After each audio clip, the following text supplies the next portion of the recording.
Welcome to the M&A Unplugged podcast. Our mission is to help you be better prepared for your business acquisition or sale. Being prepared will ensure you maximize returns and minimize risks. This is M&A Unplugged with your host, Domenic Rinaldi. Welcome back. I'm Domenic Rinaldi, host of the M&A Unplugged podcast. Due diligence is fraught with all sorts of pitfalls for buyers. Today, I interviewed Joe Beer, who's the VP of Operations of our own firm, Sun Acquisitions. Joe has been with us for 8 years and been involved in over 200 closing transactions. Joe helps the parties during the diligence phase to deal with and manage through the inevitable speed bumps and keep the transaction moving towards a closing. As you can imagine, with that many deals under his belt, Joe has seen and done it all when it comes to diligence and closing a transaction. Today, we uncover the top 7 pitfalls that buyers face when conducting diligence. Whether you're a buyer or seller, you will want to hear this list and know how to avoid these common pitfalls. I promise you will walk away with an enhanced appreciation for what it takes to conduct diligence and consummate a transaction. You won't want to miss this episode.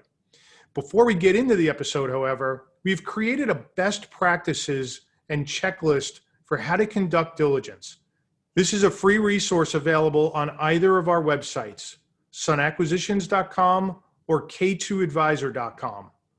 Take a minute to download this invaluable resource. It's a great starting point for you and your advisors when contemplating an acquisition. Thank you for being here, and I hope you enjoyed today's episode.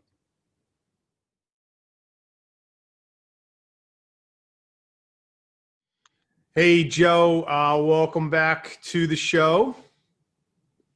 Thanks for having me, Dominic. Appreciate it. Yeah, so for those in the M&A Unplugged audience that don't know you and not familiar with you, you are the VP of Operations for our M&A firm, Sun Acquisitions. You've been with us 8 years, and you really have a critical role in our operation. You actually oversee every transaction once a buyer and a seller have agreed to an offer. You actually get involved before that, but in some of the negotiation and the LOI back and forth. But certainly once a deal is agreed to, you then take over the deal and you run point from that point until the deal either closes or dies. And fortunately for us, you're great at what you do, so we close most of our deals.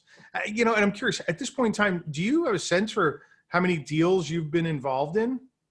Yeah, it's probably, I don't have the actual number, but I'd say it's, probably over 200 at this point, probably over 200 deals. Yeah, that's great. So lots of experience. You've seen and done it all across a broad range of industries. And, so I'm excited to get into today's topic, which is the top pitfalls. We actually came up with a list, you and I, of the top 7 pitfalls that buyers hit when they, look at doing diligence on a deal. And so I want to get into that and dive into these 7 pitfalls so we can help people at least get educated and hopefully, avoid making these mistakes. But before we do that, just a quick background here on yourself, so folks know a little bit more about your educational background and why maybe, you're a great fit for this role in our firm. Sure. I'm a licensed attorney. I practiced for a little while before joining Sun Acquisitions. I always wanted to break into the M&A space, and sort of a non-traditional way for an attorney to do that. But I've been doing it for 8 years now for Sun, and it's been fantastic. Obviously, the attorney background helps a lot. I don't actually represent the buyer or the seller as an attorney, but having that background makes me, fluent in all the conversations around purchase agreements and, especially in the later stages of the deal when we're getting into some of the technicalities, really helps to have that training and background. Yeah, and I think I'll also mention too, while this is not your formal training, you grew up with a dad who owned his own accounting firm.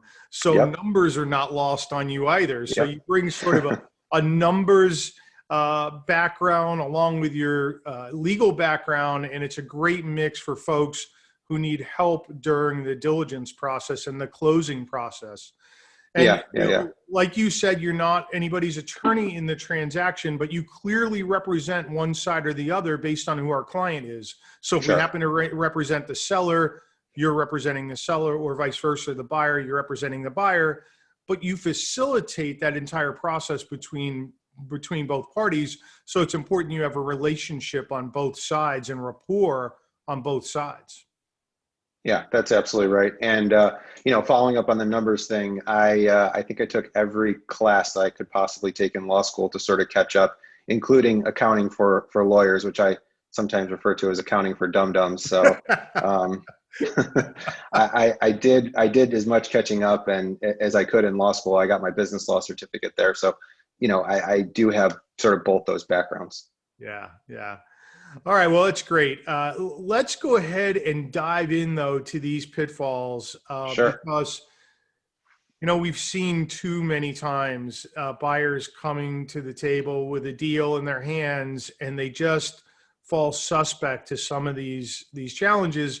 Could have been avoided. And so we want to do our part to educate people. We've put this list together in no particular order, but I will say the first one on the list is probably the number one thing, which is the number one pitfall: people not choosing the right advisors, coming to the table and not having the right team behind them. So why don't we start off with, what are the right advisors? When we use that term in M&A terminology, what does that mean for people? And then how does that manifest itself in deals? Sure. So you want to make sure, obviously, upfront, and this advice really applies to buyers and sellers, to be honest. So all the sellers listening out there can take note as well. But you want to have the right team assembled in advance, right? Well in advance of your planned acquisition mode. And what that means is, first and foremost, having a good accountant and having a good attorney. And, the term good is obviously quite generic, but in my mind, you can break it down relatively simply to someone who has experience in the sector, right? That understands closely held companies, how they're bought and sold, what finance documents look like. If there's real estate, they need to have commercial real estate experience, whether it's leasing or even if the property's up for sale, the owner occupied property. So you really want an attorney and an accountant who understands this market, how to look at closely held companies. And you also want someone that is, quite frankly, going to be responsive to you, right? They need to have the bandwidth. And in today's day and age, when everyone's taking on more and more projects, it's really important that whoever you choose understands that they're going to need to devote a portion of time to the deal, and to get it done quickly, because, as I'm sure you've said many times on the podcast, time kills deals. So moving diligently and swiftly in a sort of deliberate manner is crucially important. Yeah. And, and so to put a bow on what you're talking about here, mergers and acquisitions experience from your attorney and your accountant is critical. They'll know the terminology. They'll understand what's happening in the current market, because things change, right? Yep. I mean, you see changes to representations and warranties over time and indemnifications, even right now, during COVID. If you don't have an attorney that is doing M&A deals, they're not going to be conversant in what's happening right now in this environment. And there's been significant changes to agreements given what's going on with, the pandemic. And so you need people that really understand mergers and acquisitions. And, Joe, I know there's probably a ton of examples, but, I think I won't cite the specific one, but I remember that a client came to us once and their attorney was going to be, a litigator, somebody who, really litigated and didn't spend a lot of time on M&A. Well, there's a couple of problems there, right? Number one, most litigators are in court every morning, and half their day is shot in court. And then the other half, they're scrambling to follow up on whatever happened in court. And so, M&A becomes, an afterthought, and those clients get lost in the mix. And, as we just stated, time kills deals. You need attorneys who are there and can respond very quickly. And that's not a knock against litigators. It's just that that may not be the best attorney for you to get an M&A transaction done. Exactly. And honestly, in following up on that, the mentality is different. Litigation is a much different mentality than transactions are. And there's an inherent adversarial component to litigation. And I think often people that spend a lot of time in court, they let that mentality bleed into the M&A practice, right? And that can sort of create some real, stonewalls in getting deals done. If you're, the attorney's job is obviously to protect the client, but also to get a deal done. So, if you're overly protective in that sort of litigation mentality, it can cause the deal to suffer, stall, or even die. Yeah. Yeah. All right. Well, hopefully we got our point across there.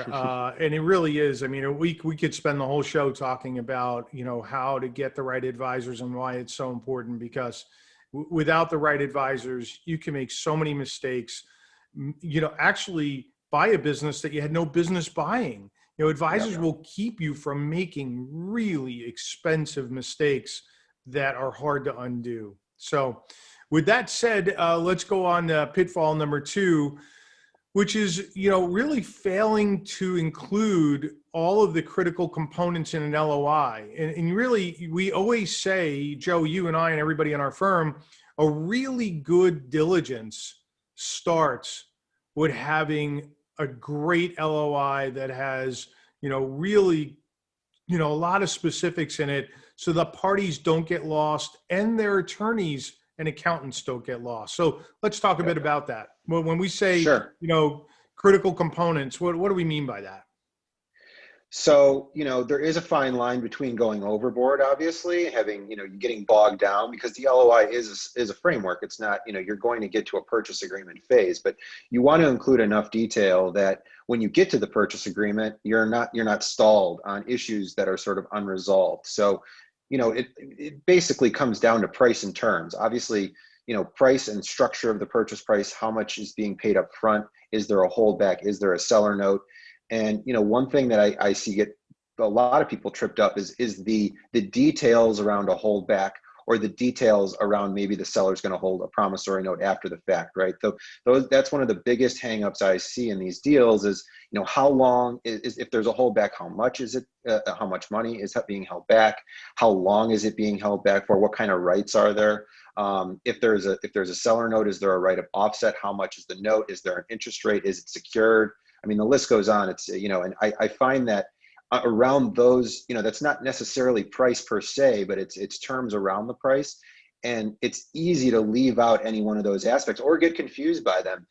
Quite frankly, when you have when you have a seller note as an example, and, there's going to be a security interest, what does that mean? Is it a secured against certain assets of the business? Are there outside assets that are being used to secure it? If there's a shortfall, are there any personal guarantees being signed? Who are they being signed by? So all of those components are critical, and I find that the later stages you're caught up in details that maybe you could have negotiated up front. Yeah, I could see that section that you were just going through, people going back and listening to that over and over, because there's a ton there. And by the way, if they think there's a ton there, there's a ton we didn't talk about. I mean, so this again goes back to, you have to have great advisors to get you through this. Dates was something that you didn't mention there, Joe, but let's talk a little bit about dates and how that plays into a really good LOI.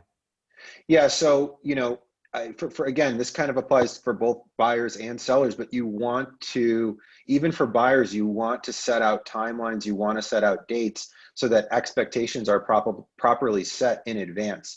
The worst thing that can happen is you set unrealistic dates, or you set no dates at all. And so you're sort of living in this no man's land of this deal, perpetuating on and on without any end in sight. So it's important not just to set a closing date so that your seller sees some light at the end of the tunnel, but that you set some dates in between there, so that when is financing supposed to be completed? How many days do you have to complete your due diligence? Things like that. You want to give yourself enough time, but you don't want it to be so egregiously long that you have a seller sort of sitting around waiting and getting anxious about whether the deal is going to close or not. Again, back to time kills deals.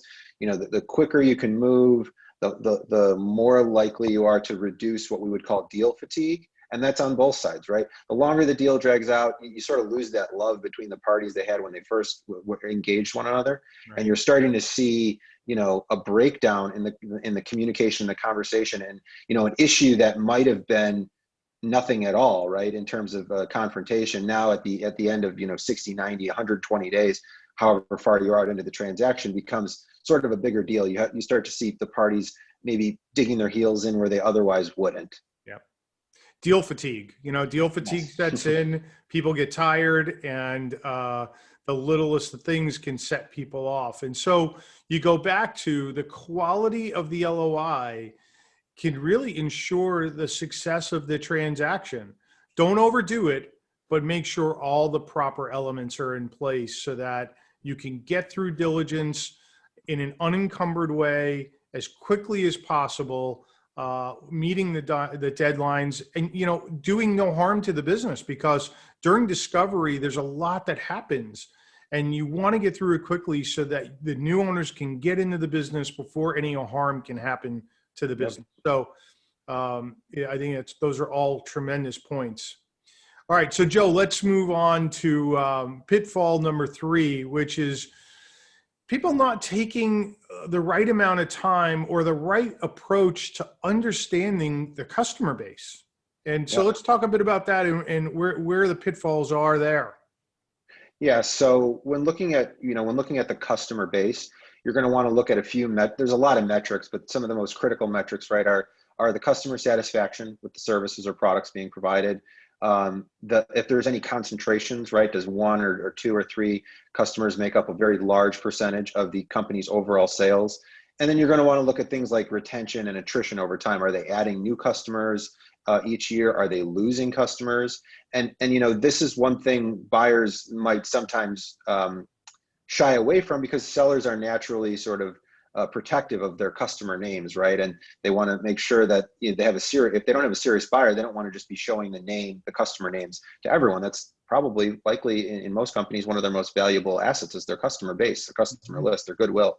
So but that shouldn't deter buyers from getting the information. Obviously, you can get a lot of that information, especially with regard to concentration, retention, attrition, and things like that, just by filling in a customer ID number and sort of anonymizing the spreadsheet. So if you have a sophisticated enough seller, they're going to be able to provide those reports in a sort of redacted format, at least early on. As in the later stages of due diligence, when a buyer's sort of proven that they're committed to getting the deal done, maybe they have financing locked up and things like that, then you're going to probably get into that customer satisfaction realm. And with big firms and private equity firms, you see a lot of they hiring professional outside services firms to do anonymous customer surveys. It's so common nowadays to be getting emails or phone calls about customer satisfaction that I don't think a lot of people think twice about it. But it could be something as simple as a do-it-yourself online survey, right? You can create it, have the seller send it out from them, right? Not even from the buyer or even from a third party, but the seller send it out. And we've seen great results with those types of activities where it can give the buyer assurance that there's no issues lurking around the corner, right. Or if there are issues, right, that they can be addressed maybe ahead of time and discussed with the seller as a sort of post-integration plan. Yeah, I love this. I love this point. I love the tools that you mentioned, because, if you're a buyer, please understand that sellers don't want you talking to clients and signaling that there's a sale in process, right? Yep. Because if the deal doesn't go through, the seller wants to make sure they're maintaining their clients. And you also, as a buyer, don't want to let anybody, get a sense that maybe the business is going to be transacted, because those clients might start looking for another provider if they feel, uncomfortable. So the way to get around that is through, Joe, what you were just mentioning, these surveys, so that nobody has to know there's a transaction pending, but a buyer can still get comfortable that the client base is satisfied with the services and the products that they're receiving. And it's something that buyers don't do enough of and should be doing more of. And the last thing I'll mention about this category as far as clients go is what does it cost to acquire a client, a new client? And that's something that a lot of buyers don't dig into in diligence, but so important because you really need to understand how much money has to get spent marketing and sales to generate new clients. And if the cost of acquisition is really high, then you need to, really take a step back and understand what that model looks like for you. So these are all pitfalls, and buyers just don't spend enough time here, really digging in and understanding this piece. Yeah. All right. So let's go on to the next pitfall, which is, missing details or compliance issues. And, there's so much here. I mean, the list goes on and on and on, especially depending on what industry a particular business is in. So let's dive into what you mean by compliance and some of the details. Yeah, so these are easy ones to miss, right? When you're entrenched in financial due diligence or getting lease assignments, working through a purchase agreement, and any sort of renegotiations. Really easy to miss some of these little details, but these are the little things like UCC searches, right? So you don't want to. Most people are doing UCC searches to see if there's any liens against the business, right? That could be private liens, that could be tax liens, that could be judgments against the business. So you want to make sure that you do a UCC search far enough in advance that if there were a lien to show up, that you have enough time to resolve it. We're dealing with a deal as we speak, right? Where a lien popped up and there was confusion over what assets were actually being secured, right, by that loan. And it turns out, they thought it was one host of assets and it wound up being another. And we lost like 2 weeks on it, not knowing. And so, if we had done the searches a little earlier, I should say, if, in that case, the bank or the person financing it had done a little earlier, we'd sort of have that in place. We would have been able to address it a little sooner. So that, that's one example.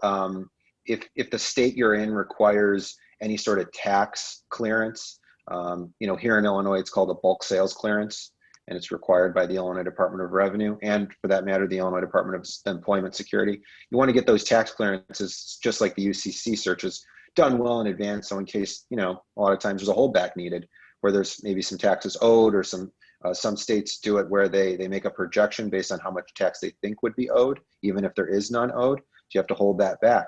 So not only do you have to hold that money back, now you got to get an escrow agreement put together, determine who's going to be the escrow agent. It's, it's not as simple as just, okay, we'll set aside a pool of money.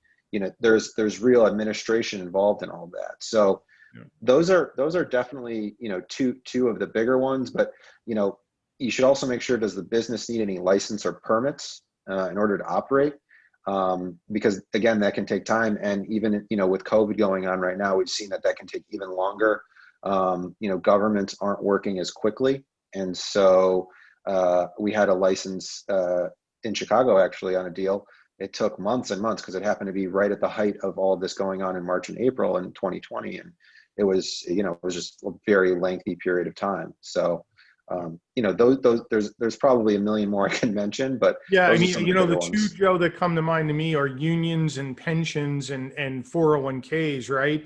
I mean, sometimes the issues related to transferring those relationships over are so substantial, you could easily be adding 60, 90, 120 days to the process.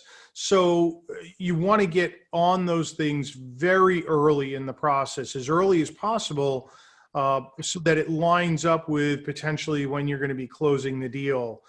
And there's and there's a delicate point here, because you don't want to contact folks that do those things too early. At the same time, you don't want to wait until the last minute, because then that could put the deal on pause. We've seen that happen. And when that happens, all sorts of bad things, you open the door to all sorts of bad things. The business could go into decline. A long time ago, we had a business that burnt to the ground because it came to a halt while all this work was going on, and there was no business to be sold. I mean, so, there are substantial things that could happen when you introduce delays like that. So you want to make sure you understand all those compliance issues and those details and you're addressing them at the appropriate time during diligence. Yeah. And I mean, we don't have to go too far into it, but quite frankly, you have customer contracts or vendor contracts. You should be paying attention to what the requirements are. If there's assignability, if notice is Well, in required, and if fact, so, Joe, how I mean, much. you're getting into you're getting into our next pitfall, which is contract assignability, right? Yes. The fifth pitfall here around, understanding contracts. And let's talk a bit about why this is a pitfall for buyers and what they need to be thinking about. Sure. Yeah. So unintentional segue there. Yeah, right. Yeah. So I mean, obviously, the when you're looking at situations where there's material customer contracts or vendor agreements, you want to look to see, there's a lot to look at, right, in these contracts. But the main thing, right, because the gating issue is, can the buyer take over this contract? Are they allowed to take over this contract? And what they need to look at specifically is whether it's assignable. And there's really three things. It could say you can't assign it without consent, and so you need to go get the consent. It could say it's freely assignable, which you get lucky, maybe once in a while get one of those, or it's silent on the matter, which attorneys might argue differently, but some would say that there's a presumption that you can assign it if it doesn't specifically prohibit it, though there's going to be some angst probably there and just making that assumption. So you really want to look at whether or not it's assignable, or what's required. If it is assignable, what's required, and how much notice do you need to give, right? Because you're going to need to back that into your closing date. If 30, 60, 90 days in advance are required to giving notice to this vendor or customer, you're looking at a lengthy period of time. So you want to be cognizant of those things as a buyer, and you want to make sure that you get copies of the customer contracts and vendor, the material, sort of the ones that matter, right? The material customer contracts and vendor agreements. Yeah. And also understanding change of control, right? It might not even be assignability. There could be change of control clauses in a lot of these contracts that, even though they can be assigned, if there's a change of control, it triggers, a review or an approval process. Yeah, absolutely. We just had one of these where there was a buyer that was very interested in, one of the main reasons they were purchasing the business was for a vendor relationship. It wasn't even a customer contact. It was actually a vendor relationship. And, we sort of stalled out a little bit at the end because, just so happened that the person that makes the decisions about whether or not this would be transferred was out on a sort of a health emergency. So, you want to basically have a plan in place to understand, even, go a step further. Who am I going to need to talk to, right, to get this transferred? Yeah. So, all right, we'll put a bow on that one and wrap it and go to the next one, pitfall number 6, which is, understanding the timelines to close and why that's so important. And buyers have been caught not paying attention to timelines, and all of a sudden, their deal is in jeopardy. So let's talk a bit about that. Yeah, sure. So we obviously touched on it with the LOI, right? You're going to want to create a nice roadmap and a timeline. But setting the expectations ahead of time and making sure that you don't, as a buyer, that you're not, for example, losing exclusivity if you've taken too long to get to to get to whatever milestone, or even to get to the finish line, right? Most sophisticated sellers, if they have a good representative, are going to have some guardrails baked into the letter of intent that says that the buyer needs to be meeting certain milestones in order to maintain exclusivity, or in some instances, the exclusivity just expires, right? It doesn't go on ad infinitum. So you have 60 days, you have 90 days. So it's really important that you set a realistic timeline in order to maintain exclusivity. And it's just it's sort of the respectful thing to do, polite thing to do for your seller, right? You want to, if there's going to be delays, or if that financing is going to take longer in a particular instance, right? Depending on how you're financing the deal, if you let your seller know those things up front, then when it actually happens, right, there's no surprises. They don't feel like you're trying to hide something from them. Yeah, and I think it also highlights, time frames are in there for a reason, right? They're in there to make sure that the deal moves at a healthy pace, right? Nobody wants to jam a deal through at the expense of somebody making a mistake. nobody wants the litigation after the fact. So everybody wants there to be a good transaction. But having a healthy pace really matters, because from a seller's perspective, if you as a buyer get into diligence and decide at some point that this isn't the right deal for you, they may have buyer number 2 and buyer number 3 in the mix. And being respectful of that is really important. The other thing that could happen is if you delay and miss targets, if you get to the point where your timeframes are up and now you have to ask for an extension, if you haven't been thoughtful about meeting those early dates, well, a seller might not be willing to do an extension, or even if they do an extension, they might not be willing to do it with exclusivity. And so now you've lost the exclusive right to do that deal. And so don't fall into that pitfall. Set realistic timeframes that you think you can hit, work along a decent timeline, get your advisors involved. And if hiccups happen and speed bumps happen, if you've built up goodwill, you can get extensions. But don't drag your feet early on. You could wind up losing the deal if any of those things lapse. All right, so here we are, wrapping to number 7, and this is a big issue. It comes up time and time again, where buyers either don't understand work in process and working capital needs, or they completely underestimate it, or they don't have the right advisors to help them really understand it. And so this is a big pitfall, understanding work in process and working capital needs. And so let's spend some time digging into that one, Joe. Yeah, that's so. I mean, essentially, this comes down to what's included in the sale and whether or not it's going to be prorated, or if there's floors and sort of ceilings to this stuff. So when it comes to work in process, as an example, how are you going to look at the work in process, right? Are you going to prorate it based on a percentage of completion and have the buyer take it over from there? Does the seller get reimbursed just for their costs, right? They're going to have time and materials into some of these jobs where not every business has work in process, obviously, but the ones that do, the seller is going to, at the very least, expect to be reimbursed for their time, the time and materials they put into it already, right? Because it would sort of be a windfall to a buyer if that did not happen. Right. So, and that's not the only way to do it, right? You certainly can have instances where it's prorated based on a percentage of completion. And, you want to set that expectation up front. And going back to sort of the LOI stage, we see this one get missed time and time again, or willfully missed, quite frankly. Some people want to kick the can down the road. I've actually seen situations where we try to include it and someone, some attorney or even the buyer or seller strikes it out completely. And it's sort of a recipe for disaster, because you can be talking about real dollars here, depending on the nature of the business. And it can have a real swing in the overall enterprise value, being sold. Yes, without a doubt. And it drives right into what's the working capital needs of that business on a go forward basis.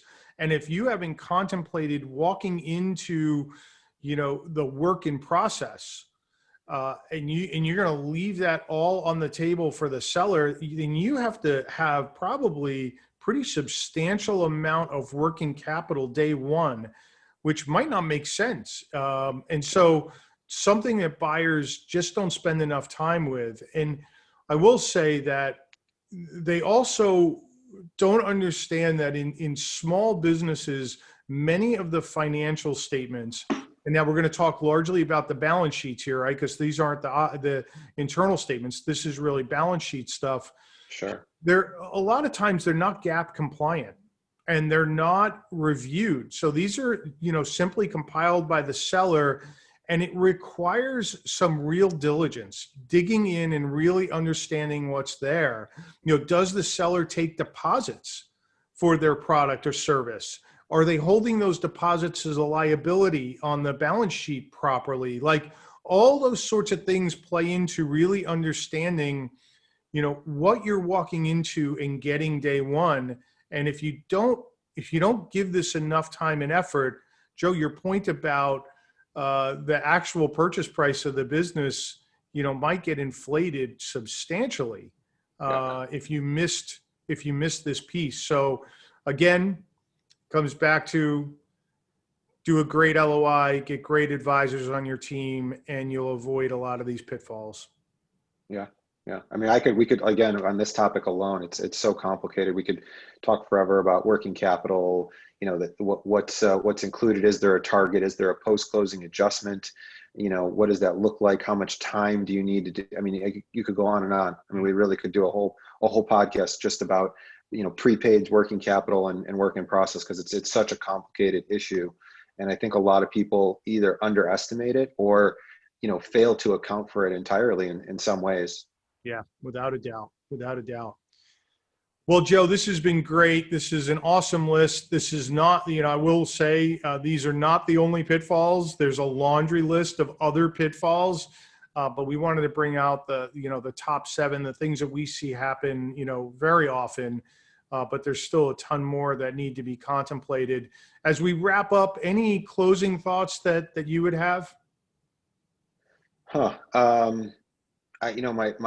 My best closing thought is to, for buyers out there is to have a healthy degree of skepticism, but also a healthy degree of flexibility.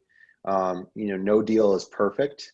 And, while there's going to be pitfalls that you can't account for or don't know about, you can't catch them all. So, you try to minimize them as much as possible. But, I think some buyers might get stressed out that they have to go through unturn every stone or figure out every single thing. And it's just impossible. There's not enough time in the day to do that. So I think you have to balance some skepticism with some flexibility when you're performing your diligence, and focus on the things that really matter. Or it's going to be very challenging for you to get a deal done. Yeah. Great point. Well, awesome discussion. Folks in the M&A Unplugged community, as I mentioned in my intro, we have developed a due diligence framework, best practices, and checklist. It's available on our websites.